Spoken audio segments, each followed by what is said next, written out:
Unaona pale kwa huko, ndio maisha yako siku pale vile. Wewe ni mtu wa maana sana. Jikubali jinsi uko, kwa mtu wa gratitude kile itoyo leo. Shukuru Mungu kwa yote amekutendea kwa siku ya leo.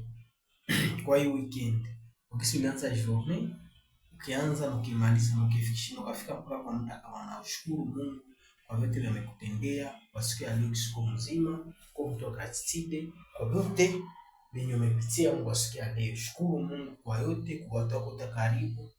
Kuna wote unaishi nao journée ya leo, unafurahia maisha.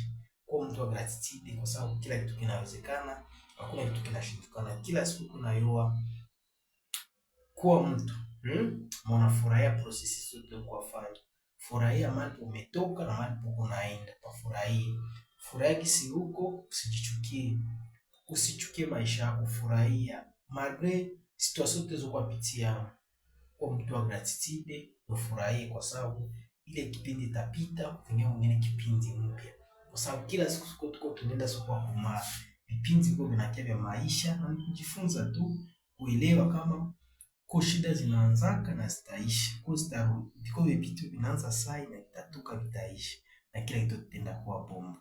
Sisi kwa mtu wa gratitude, mtu wa kujitia moyo, mtu wa kujitia courage, na kila kitu kitenda kuwa mzuri. Ndio tumesaje ngo kuletea kwa siku ya leo.